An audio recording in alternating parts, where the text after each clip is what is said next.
Amigos, ¿qué tal? Bienvenidos a su programa Abogados al Día, Data Protección. En este martes 12 de septiembre del 2017, un gusto saludarlos, estar con ustedes. Vamos a tener un programa excelente, un programa, como ustedes saben, que les sirve para que conozcan el desarrollo del derecho en sus distintas áreas, en el entorno empresarial, en el entorno personal, en el entorno informático y en el entorno del derecho tradicional. Sin embargo, antes de empezar este programa con nuestro gran invitado, quisiera saludar a nuestro queridísimo amigo y coconductor Joaquín Elizalde. ¿Qué tal? ¿Cómo estás, querido amigo? Muy bien, Mario, muchas gracias. Un gusto estar con nuestro auditorio y también un gran gusto tener al doctor Rangel Charles. Juan Rangel Charles. Juan Rangel Charles, que hoy nos va a platicar sobre cómo constituir una empresa, los elementos básicos. No, de todo, una institución en estos temas. Ya más adelante verán por qué. Pero bueno, antes de empezar, quedamos la semana pasada con un pendiente, amigo. ¿Cuál es ese pendiente? El pendiente es la entrega de 3 libros, Aproximaciones al Derecho a la Protección de Datos Personales, que tuvimos la fortuna de sortear.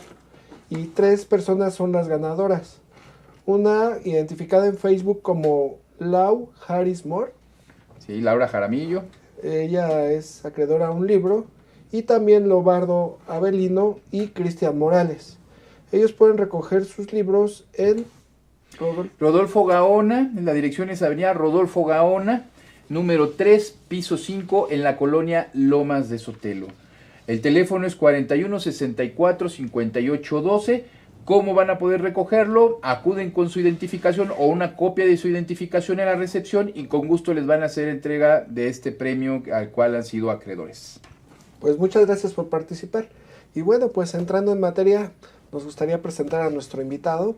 Si me permites, ahora cambiamos roles, ¿no? Perfecto. Tradicionalmente, el licenciado Elizalde presenta a los invitados, pero bueno, primer paso, ¿por qué debo presentarlo yo? Porque fue mi maestro, fue uno de los grandes maestros que tuve durante la universidad, una persona muy experimentada, una persona que conoce mucho del tema, de qué tema estamos hablando, del derecho de empresa. ¿Y qué tema es el que tenemos el día de hoy? Los pasos básicos para constituir tu empresa. Y pues no podemos traer más que al especialista en estos temas, y en mi caso particular no conozco un especialista más grande que el doctor Juan Rangel Charles. Bienvenido, doctor, ¿cómo está? Muy bien, Mario, muchas gracias por la invitación. Es un gusto estar aquí con ustedes. Bueno, pues si me permite, les voy a platicar un poquito quién es el doctor Juan Rangel Charles. Miren, él cuenta con la carrera en Derecho, tiene una maestría en Derecho con la Universidad Panamericana, así como un doctorado en Derecho por la misma Universidad Panamericana. No voy a extenderme mucho porque nos pasaríamos aquí todo el programa, pero bueno, fue director del área de Derecho del Tecnológico de Monterrey, Instituto Tecnológico de Estudios Superiores de Monterrey, Campus Estado de México, fue director de profesional, de la carrera de profesional en el Tec Milenio, es profesor en la barra libre de abogados, la barra nacional de abogados, profesor de posgrado, diplomados, escritor, tiene varios libros escritos, tiene su libro Derecho de Empresa, de manera digital. ¿Y cuál es el otro? Derecho a los negocios. Derecho a los negocios, pero muy importante, ¿por qué? Porque es de los pioneros en producir literatura en línea para internet, literatura digital. Entonces, bueno, miren, no puedo abarcar más porque si no vamos a terminar, pero ya sabemos más o menos el tipo de personaje, en el buen sentido, del monstruo que tenemos aquí, el doctor Juan Rangel Charles. Y bueno, pues vamos a sacarle un poquito de provecho. Doctor, vamos a empezar por donde se empieza, como dice mi buen amigo, ¿no? Al hablar de los pasos básicos para constituir una empresa en el ámbito legal, ¿usted qué recomendaría en un inicio? Bueno, primeramente agradezco la presentación también, que es más que nada motivada por la amistad, por el cariño. No. Es un gran abogado y eso me consta, fue mi maestro, entonces puedo constatarlo de primera mano. Gracias. Bueno, pues primeramente es determinar lo que los teóricos llaman la affectio societatis, es decir, el deseo de realmente constituir una sociedad. Cuando hablamos de sociedades que se denominan de personas, ¿no? O sea, es porque yo quiero constituir contigo, con ustedes, una sociedad. Entonces, cuando existe ese ánimo, pues ya entonces ya determinar cuál va a ser el objeto de esa empresa, para qué la vamos a estructurar, para qué la vamos a crear, para poder determinar entonces el tipo de sociedad de acuerdo a la Ley General de Sociedades Mercantiles. que principalmente en la actualidad, pues la que tiene más trascendencia y es más utilizada viene a ser la sociedad anónima, ajá, con la variación de capital variable, responsabilidad limitada, ¿no? Ok, esta sociedad anónima, como que a qué tipo de empresas podríamos decir, o qué, un ejemplo, qué tipo de empresas les convendría tener este tipo de sociedad anónima, digamos. Sí, bueno, hay cuando se crea esto, esta sociedad hace ya más de 100 años, yo creo, se hablaba de que estaba destinada para aquellas grandes empresas que tuvieran hasta 25,000 pesos, creo, decían, de capital, ¿no? Pues obviamente quedó atrás, Sí, por sí. eso ahora es la más utilizada para empresas pequeñas, medianas, grandes, que están destinadas obviamente hacia el tráfico mercantil, o sea, es una sociedad Sin límites de tipo económicos, mercantil, digamos. sin límites económicos, ¿no? Muy bien, amigo. Doctor, ¿por qué alguien o cómo toma una decisión alguien que desea asociarse entre un tipo de sociedad mercantil frente a otras que hay? Hay sociedades civiles, asociaciones, etcétera. ¿Cuál sería, digamos, un criterio para poder optar por una sociedad de naturaleza mercantil como esta? Ajá. Sí, bueno, ahí para el carácter mercantil viene a ser el lucro. Ok. Es decir, el lucro entendiéndose en su acepción legal, no en la peyorativa, ¿no? En el sentido de que van a obtener una ganancia. Ajá. Entonces, la diferencia es esa, precisamente, se van a dedicar al comercio. Es una sociedad mercantil, a diferencia de una sociedad civil, por ejemplo, que es más utilizada, por ejemplo, para cuestiones de prestación de servicios, de profesionistas, por ejemplo, ¿no? Ok. Y a diferencia también de la asociación civil, que tiene otro tipo, que no son económicos, aunque puedan tener contenido económico, ¿no? Pero su principal objetivo no es la generación de esos recursos, de esas ganancias. Sí, digamos que puede ser un grupo de artistas, de Sí, científicos que... como sí, efectivamente, la asociación de beneficencia de tal institución, asociación de paralíticos cerebrales muy conocida, en fin.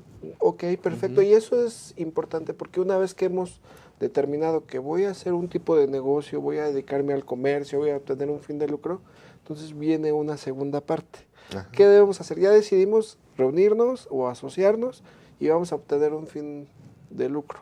Ajá. Ahora, ¿qué es lo siguiente que recomendaríamos a alguien que quisiera optar por esta vía de Sí. sociedad mercantil?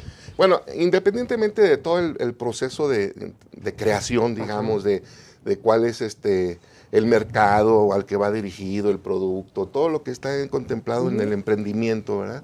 Ya yéndonos hacia el aspecto legal, pues determinar también cuál va a ser el nombre, digamos, con el que se nos va a conocer, o sea, la denominación o razón social con el que se nos va a conocer. Para ello se hace un trámite donde se solicita ahora en la Secretaría de Economía, donde se establecen cinco nombres, digamos, y se escogen en ese orden para determinar cuál va a ser autorizado, ¿no? O sea, en ese orden de preferencia, primero el 1 y luego el 2, si está ocupado, si hay alguna razón por la cual no se autorice ese nombre, que se establecen también cuáles son aquellos nombres que que no van a ser permitidos, ¿no? Por ejemplo, que exista una similitud, ¿no? En grado de confusión, por ejemplo, como se dice en el derecho marcario, ¿verdad? Con otra sociedad que ya esté establecida, ¿no? Ok, entonces vamos a optar por hacer el trámite de autorización de uso de la razón social ante Secretaría de Economía y ella va a determinar de acuerdo con el orden de importancia que nosotros elegimos cuál denominación nos va o razón social nos va a autorizar. Y luego, ¿qué? Bueno, lo que se debe hacer es establecer el acta constitutiva, es decir, nuestro contrato societario, en donde se van a establecer las bases, quiénes van a ser los socios, quiénes, qué participación van a tener, cuál es nuestro capital social y, muy importante, cuál es el objeto de la sociedad. Okay. Fíjense, a diferencia, por ejemplo, de las personas físicas, como nosotros podemos hacer todo aquello que no nos está prohibido. Ajá. O sea, no tengo que preguntar, ¿esto lo puedo hacer? No, si está prohibido no lo puedo hacer. Es decir, tenemos una libertad que está acotada hacia lo que expresamente se prohíbe. A diferencia de las personas jurídicas o personas morales, como también se les llama, ellas solamente pueden hacer aquello para lo cual están autorizadas, aquello que les está permitido. Entonces ahí es importante, ¿dónde está permitido eso? En su objeto social. ¿A qué se van a dedicar? Y entonces, en ese sentido, pues tiene que ser completo, amplio, digamos. No puedo decir, me voy a dedicar a todo lo que es el comercio. O sea, tienen que determinar, ¿no? Voy a hacer tal cosa, voy a vender pizzas, y pues la venta de harina, de aditamentos o condimentos, etcétera. O sea, ampliarlo dentro del rubro al que se van a dedicar, ampliar lo más posible, ¿no? Sí, dentro de los objetos que se establecen, cuando vamos a constituir una empresa ante notario, anteriormente, yo sí veía que ponían 5 o 6 hojas del objeto de la empresa, que no tenían nada que ver realmente, ¿no? Veo que nos queda muy poco tiempo. Ahora me tocó a mí, amigo. Sí, pues, es la primera vez que me toca a mí esto de que vamos a un corte. Amigos, vamos a un corte, no se vayan, regresamos en un momento. Gracias.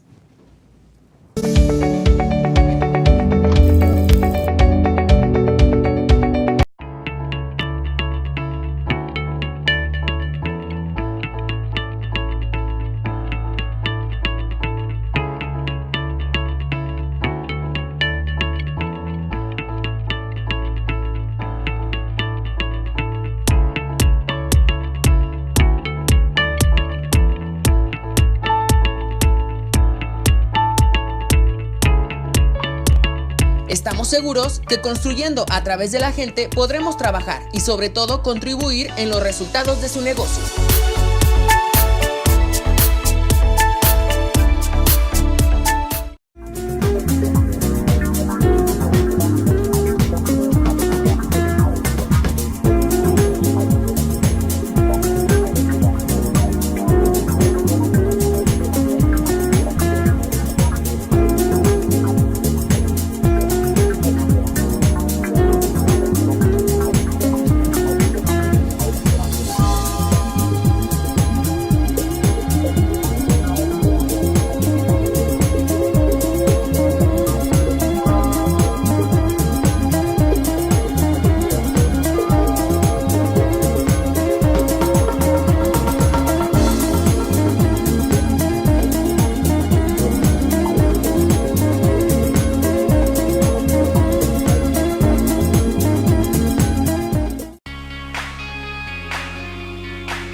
Rosso Fragola. Arte en fresa que seduce tus sentidos.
Amigos, ¿qué tal? Bienvenidos nuevamente a su programa Abogados al Día. Ahora que me interrumpieron, en un momento dado fue a mí.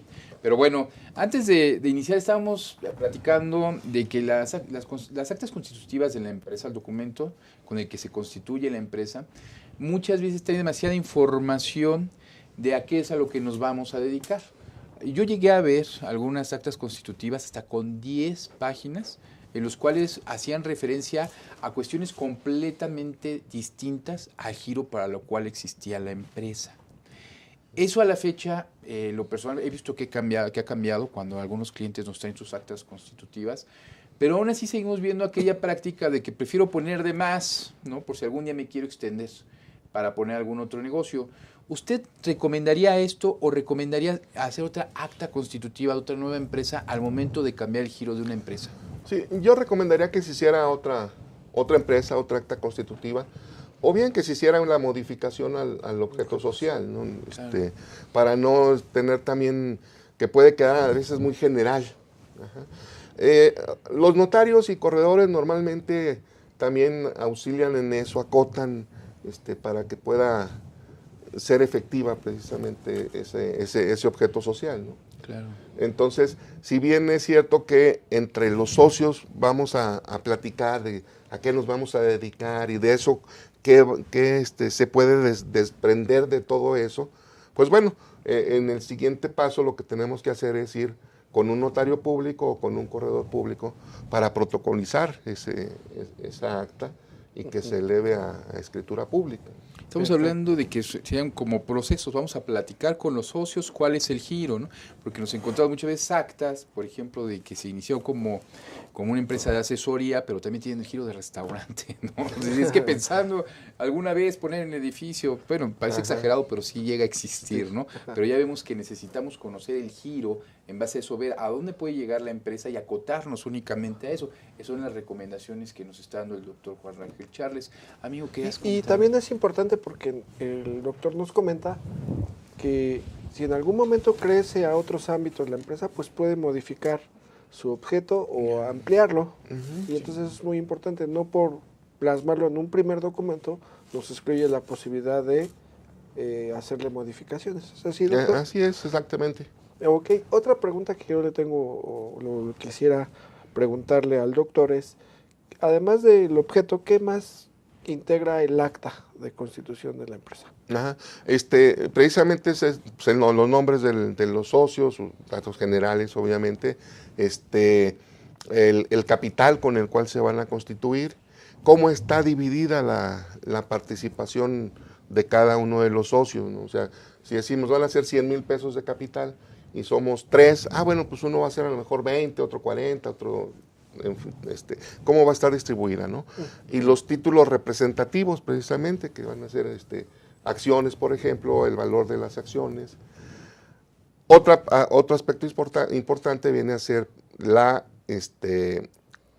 configuración del órgano directivo, o sea, la asamblea de accionistas que viene a ser el órgano máximo, y cuáles son los órganos que va a tener también, quiénes van a ser los representantes.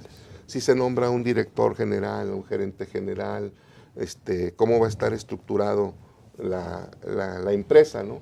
Quiénes van a tener la representación de esa empresa. Entonces, las personas físicas, después de los 18 años, nosotros actuamos por nosotros mismos, no necesitamos ningún representante. Antes necesitamos un representante.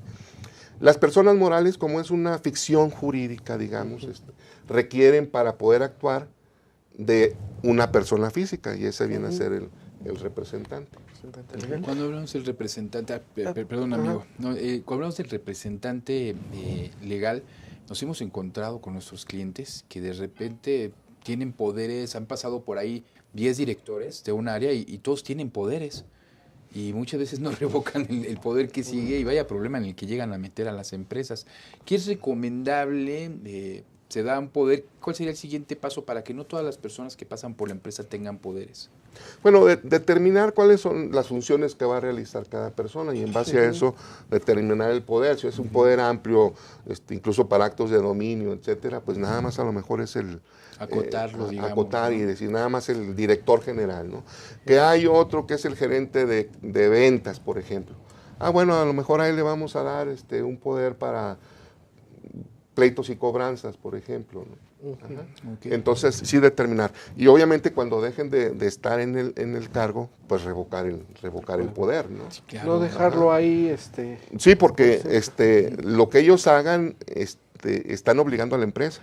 O sea, cuando actúan en representación de la empresa, precisamente no es a nombre propio, es a nombre de la empresa y en virtud de eso, pues le están obligando. le están obligando y la empresa no puede desatenderse hasta en tanto no revoque, ¿no? Exacto. Ese instrumento. Exacto, imagínense, va y establece o contrata un crédito en el banco y presenta el poder que tiene que no sea revocado.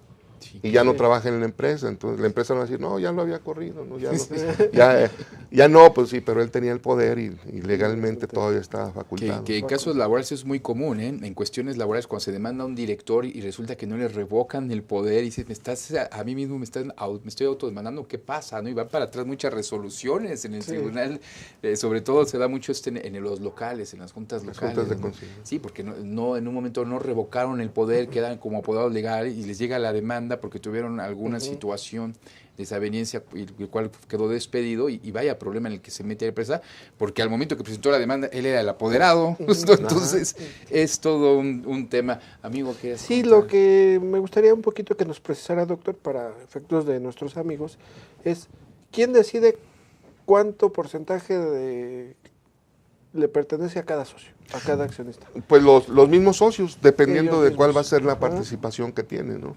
Sí. O sea, si nosotros tres establecemos una empresa y decimos, bueno, a ver, ya hicimos todo un estudio de mercado, etcétera, ¿y qué necesitamos ahora? Rentar un local o comprarlo, construirlo, necesitamos tal maquinaria, o sea, toda la infraestructura de la empresa,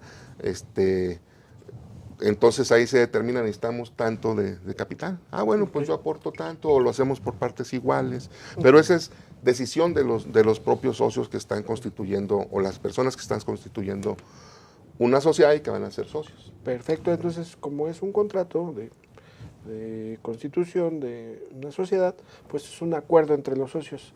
No hay, digamos, más que la voluntad de ellos para determinar qué le corresponde a cada uno o qué porcentaje de participación a cada uno de ellos. Y también respecto de los actos de dominio, ¿a qué se refiere? Porque nosotros como abogados pues sí entendemos el concepto de actos de dominio, pero alguien que ve en el acta constitutiva actos de dominio, ¿a qué hace referencia? Ok, sí, a actos de dominio se refiere de que puede realizar cualquier acto sobre los bienes de una empresa, de una persona. Normalmente el propietario de un bien, y eso viene desde el derecho romano, ahí ya está saliendo mi vena de profesor, es de que se tenían tres grandes facultades. El jus frendi, que le llamaban, es decir, el derecho a percibir frutos, ganancias. El jus utendi, el derecho a utilizarla, a usarla, y el jus abutendi, o sea, literalmente como si fuera derecho a abusar, o sea, el derecho a disponer de la cosa, destruirla, regalarla, venderla, hacer lo que quiera, siempre y cuando no dañe derechos de terceros, ¿verdad? No, la silla es mía, te la voy a romper en la cabeza porque soy el propietario, ¿verdad? Sí. Y entonces, por ejemplo, cuando trasladamos el derecho de uso, es cuando hacemos un contrato de arrendamiento. Ajá. Yo, propietario, tengo derecho de usarla, pero te lo traslado a ti para que tú uses ese bien. Y el de dominio, que sería el abutendi, es de que puedas disponer de los bienes como quieras. Okay. Venderlos, regalarlos, destruirlos, etcétera. Entonces, esos son actos de dominio. El que tiene esa facultad de actos de dominio puede hacer lo que quiera con la empresa, con los bienes de la empresa.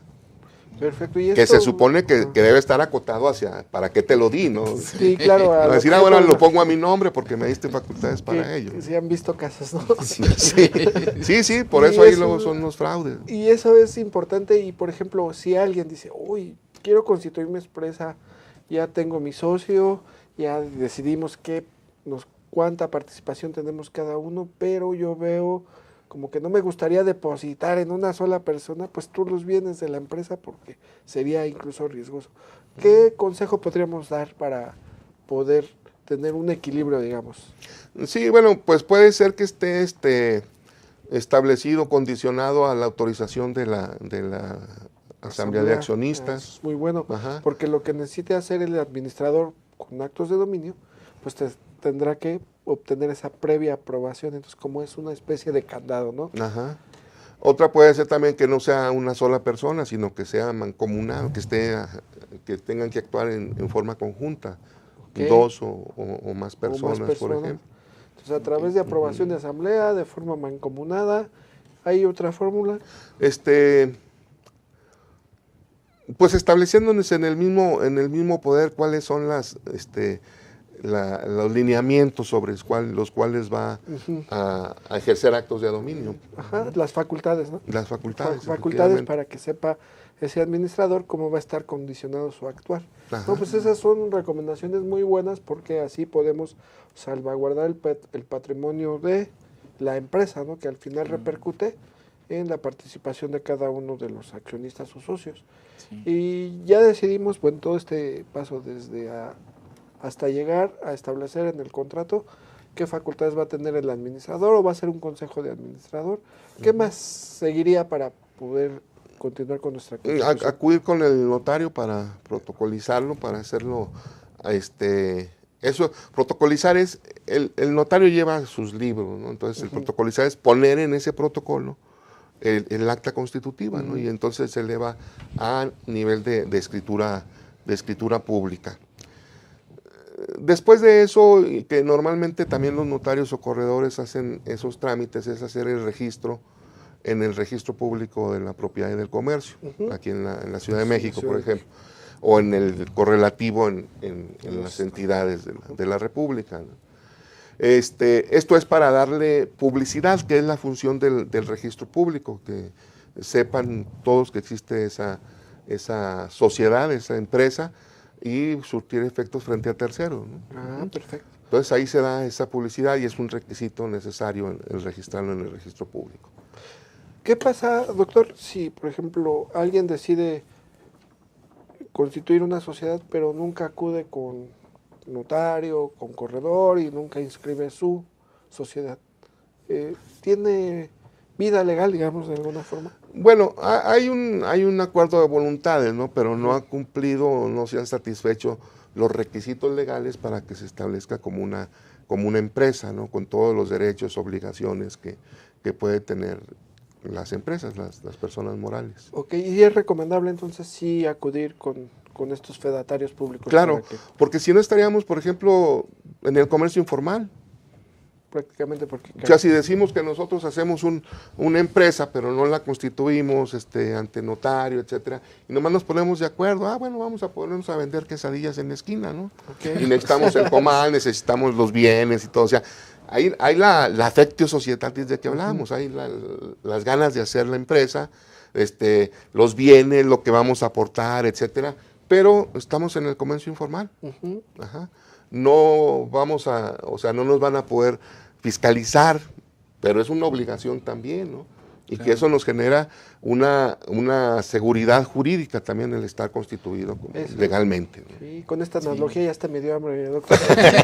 Sí, es bien interesante esto que nos platica el doctor, porque de verdad que obtener esta formalidad ante el notario o ante el corredor y hacer la inscripción, pues nos dota por un lado, de formalidad, tanto en el aspecto de la empresa, como de seguridad para fincar responsabilidad concreta a los socios frente a otras empresas que hagamos negocio, sí, claro, y frente, sobre todo, también el aspecto fiscal, que tendría que ver mucho con este tipo de negocios. Y también el aspecto ético, o de cumplimiento del Estado de Derecho, de las disposiciones legales, ¿no? O sea, no es de que para evadir el pagar impuestos, no, es que es nuestra obligación, como mexicanos, claro, tenemos la obligación de contribuir en la medida de nuestras posibilidades para el sostenimiento del país también. Vamos, sí, estamos a un minuto de ir a corte, y para que no me pase como Joaquín, yo quiero expresar más rápido algo.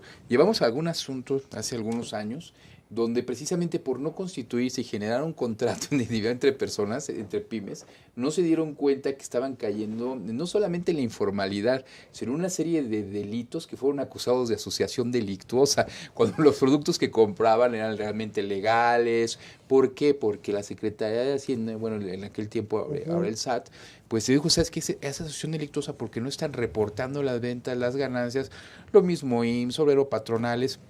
Y todo esto en general constituye ese delito penal en específico, la asociación delictuosa. El hecho de no tener una empresa con un acta constitutiva llega a tener estos causales jurídicos. Pero bueno, para que no se nos acabe ahorita tiempo, vamos a un corte y regresamos en un momento. No se vayan.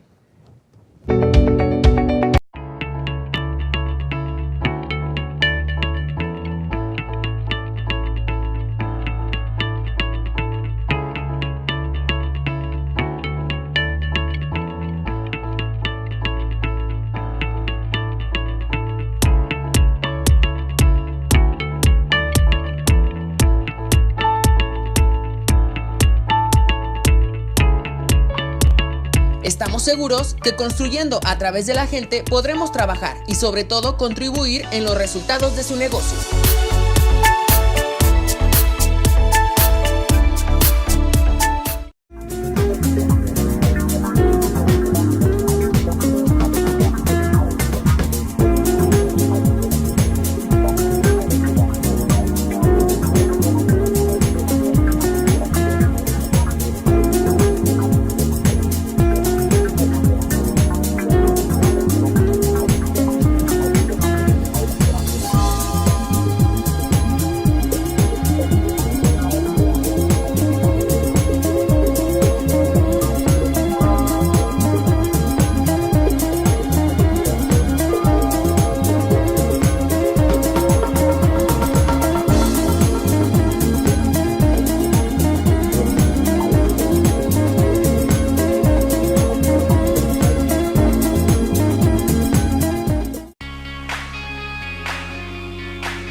Rosso Fragola.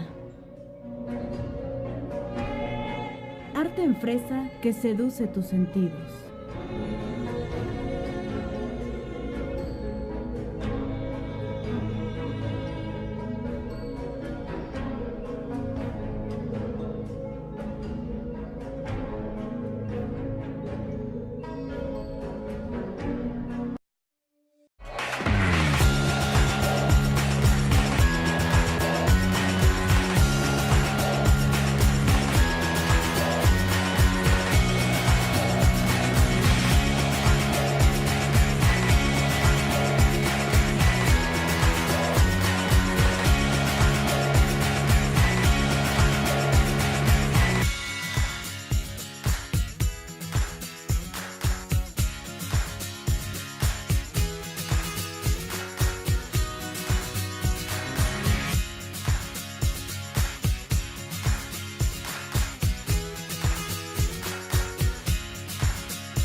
amigos, continuamos en su programa Abogados al Día, Data Protección, este tan interesante programa, pasos básicos para constituir la empresa.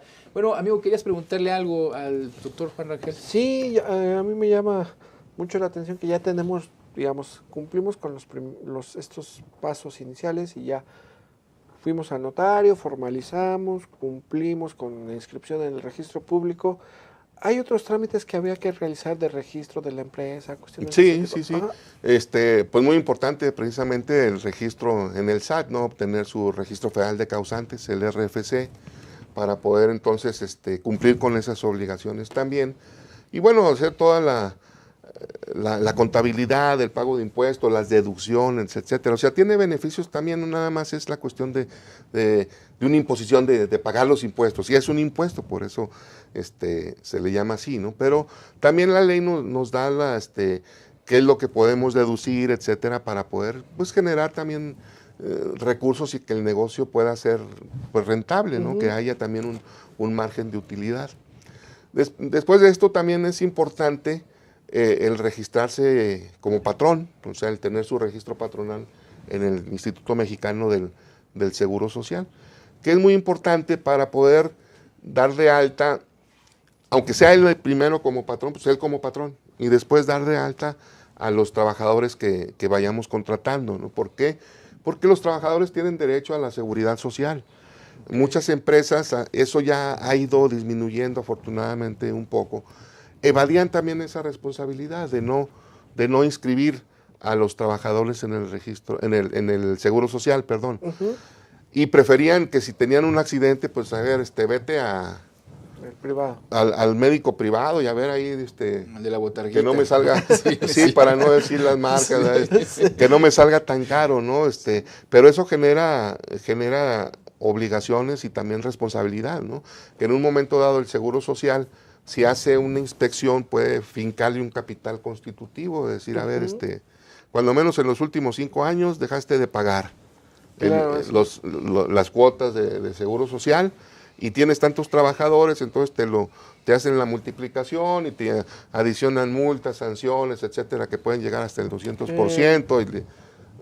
Que puede terminar ahí la empresa, ¿eh? Una ecuación de tercer grado. Sí. Que va muy de la mano con la llegada del llamado cumplimiento laboral de los sindicatos, que también muchas veces si no estamos dados de alta en el IMSS y algún trabajador aprovecha para avisar a estos llamados sindicatos blancos, que no son blancos, que son rojos muchas veces, que llegaran a hostigar a las empresas. ¿Nos podría platicar un poquito de este tema? Sí, para por ejemplo, lograr un contrato colectivo, ¿no? Exacto. Entonces, juntando ahí a los trabajadores, se emplazan a huelga, etcétera, para que otorguen, ahora sí que forzadamente, el contrato colectivo. Y esos sindicatos blancos que llaman, pues muchas veces lo que quieren es buscar también su beneficio personal, ¿no? Llegan a acuerdos o llamados contratos de protección, ¿no? O sea, ya vas a tenerme ahí, ya tienes tu contrato, ya no vienen otros, pero entonces me das una determinada cantidad, ¿no?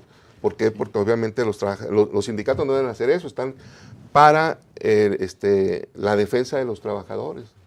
Sí, en teoría deberían estar para que se cumplieran con todo lo que marca la ley, ¿no? Pero vemos que desgraciadamente son manejados de otra forma.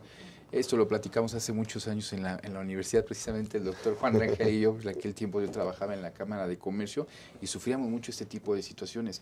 Pymes que llegaban, que por X circunstancia no estaban dadas altas, por ejemplo, en el Seguro Social, porque su actividad económica en el momento no les permitía, estaban empezando a crecer, y antes de poder desarrollarse llegaba un sindicato de estos y les marcaba la huelga, no tenían para pagar, y sabe, o me pagas a mí mensualmente cierta cantidad, o nos vamos a huelga, se iba a huelga y desaparecía la empresa, por no cumplir con este tipo precisamente. Sí, es una cuestión que pone en riesgo y pues podemos evitarlo si seguimos este consejo de inscribir en seguridad social a nuestros empleados, porque luego resulta que el mensajero, ¿no? Y el mensajero es una de las personas más expuestas a un accidente de trabajo. Sí, efectivamente. Y lejos de ahorrarnos la cuota de seguridad social, pues sale el perjuicio para la empresa y con la contingencia de que pueden hacerle sus actualizaciones, multas y demás deudas que se generan por no cumplir con con este paso, ¿no? Este requisito que nos comenta el doctor. Sí, y fíjate, hablábamos de la ética empresarial también, ¿no? Y es precisamente el darle los derechos a los trabajadores. El seguro social se integra por diversos seguros, entre los que está, por ejemplo, el de enfermedades, el de accidentes de trabajo, maternidad, y también la cuestión de las pensiones. Entonces, no está inscrito un trabajador y lo puedo tener 10 años. Pues en ese tiempo no están generando sus semanas de cotización, sus aportaciones, etcétera, que le puedan servir en un momento dado cuando llegue la edad, los requisitos de semanas cotizadas, pues a jubilarse, ¿no? A tener una pensión, que le permita continuar viviendo. Claro, esa ética empresarial pues es muy valiosa, sobre todo porque pues no hay coacción, sino hay un convencimiento de que es un derecho laboral que debemos cumplir, ¿no? ¿Y qué más aparte de esta inscripción? Bueno, ya dependerá también del giro de la empresa, o sea, a qué se va a dedicar la empresa, de cumplir con otras disposiciones, a lo mejor locales, de salubridad, de la Secretaría de Salud, por ejemplo, si tiene, por ejemplo, si hablamos de alimentos, etcétera, bomberos, protección civil, obtener los permisos para poder funcionar adecuadamente, ¿no? Dependiendo ya del giro que vaya a tener. Sí, incluso las instalaciones, por ejemplo, una oficina debe tener cierto lugar para salidas de emergencia, estacionamiento, etcétera. Personal capacitado también. Ajá. Y ese es un tema porque nos ha pasado las asesorías que hemos tenido, que hemos llevado a cabo, que cuando llegan los requerimientos de la Secretaría del Trabajo, bueno, está capacitado el personal, sí, demuestra la capacitación técnica, pero resulta que también tienen que cumplir con una capacitación en protección civil. Y una pyme dice, bueno, es que yo no tengo los recursos económicos para llevarlo a cabo, ¿cómo quieres que la contrate? Se escudan en que autoridades como de Protección Sedesol o las delegaciones dan ese tipo de cursos gratuitos. ¿Por qué les comentamos esto? Porque el hecho de no contar con estos pequeños detalles, estos pequeños cursos pueden ser acreedores a multas muy elevadas que pueden poner en riesgo el bienestar y el trabajo cotidiano de la empresa. Sí, precisamente como nos señalas, no es pretexto el que pues no tengo el dinero, ¿no? Porque hay organismos en que los dan gratuitamente y precisamente pues es muy importante desde el 85, ¿no? Que este temblor y ahora con el que sufrimos la semana pasada. Es importante el que se sigan todos esos protocolos de seguridad, de protección civil y que tengas a personal de acuerdo a lo que se establece, ¿no? A personal que esté capacitado, que sepa qué es lo que tienen que hacer, o organizar, etcétera, desalojos, etcétera, ¿no? Para evitar catástrofes mayores, ¿no? Que gracias a esa capacitación del 85, a los cambios que hubo a esta ley de protección civil, es que ahora no hubo muchas víctimas, hubo algunas terribles que lamentar, por ¿no? lo menos Pero aquí en la Ciudad de México. por lo menos en la Ciudad de México no como se hubieran esperado hace 20 años. Sí, es que afortunadamente ya se va haciendo una cultura de eso, ¿no? Con los simulacros que se hacen, aunque muchas veces dicen, bueno, ahí vamos campechanamente, tranquilamente bajando. No, o sea, hay que tomarlo en serio porque eso puede salvar vidas, efectivamente, sí, por ¿no? supuesto. Sí, totalmente de acuerdo con esta política de prevención, ¿no? Que además de ser un requisito, pues es algo necesario, incluso para la propia seguridad de los empleados. Así es. ¿Qué más, doctor, nos puede platicar respecto Hablábamos del comercio informal. Ajá. De que luego han estado ahí funcionando como verdaderas empresas sin estar registradas, ¿no? En este sexenio se mandó la iniciativa para crear las sociedades de acciones simplificadas, o SAS. El objetivo era principalmente el captar a ese comercio informal. Entonces se le dio mucha difusión diciendo, es que ahora van a poder constituir las sociedades en un día. Bueno, se ha estado trabajando en eso, pero simplemente la autorización del nombre, de la denominación o razón social, pues tardaba varios días, ¿no? Claro. Entonces el establecer que en un día se pudiera constituir todo, sí es de mucho esfuerzo y de sistemas, de crear los mecanismos para que sea agilizado todo eso, ¿no? En la Secretaría de Economía ya hay dentro del portal hay una parte que es de mi empresa, se llama, en donde se puede entrar ahí este tipo de sociedades mercantiles, pues va enfocado pues principalmente a la microempresa, ¿no? O sea, por eso era de captar las pymes. a empresas del sector informal, o sea, que están en el sector informal. Y esto, pues obviamente trae algunos beneficios, ¿no? El poder hacerlo, incluso algunas actividades en línea o sea, de los procedimientos dentro del mismo portal, se puede solicitar el registro federal de causantes, por ejemplo, el registro público. Los notarios tienen acceso para también hacer vía electrónica el alta de Digamos las que es un empresas. buen esfuerzo que se ha estado realizando, ¿no? Sí, puede tener ahí algunos bemoles que pues se han ido tratando de corregir en el trayecto también, ¿no? Pero sí, yo considero que es un buen esfuerzo para poder captar a esas personas que están en el comercio diferentes a de informal. otros sexenios que decían, no, abre tu empresa, desde ese día, cada sexenio llega uno, tenemos la apertura inmediata, tenemos y no funcionan, y parece que sí va caminando. Pues nos queda un minuto, mi estimado amigo, ¿quieres comentar algo? Sí, pues le agradezco mucho al doctor que nos ha dado mucha luz respecto a cómo podemos constituir una empresa, qué requisitos debemos cumplir. Evidentemente son requisitos básicos, esperemos que a nuestros amigos les haya ayudado de mucho. Muchas gracias, doctor, un gusto conocerlo y que esté aquí con nosotros. Al contrario, ahí quedan muchas cosas en el tintero, pero eso es con maña para ver si me invitan posteriormente. Claro, vamos a ir subiendo de nivel, vamos a ir especializando, por supuesto que sí es bienvenido. Mucho Esta es gusto su de casa. estar con ustedes. Al contrario, un honor. Amigos, pues bueno, este ha sido su programa Abogados al Día Data Protección. Pueden escribirnos a contacto@dataprotección, a GIE Abogados, contacto.com.mx y bueno, al teléfono 41 64 58 12. Nos vemos el próximo martes. Hasta la vista. Gracias.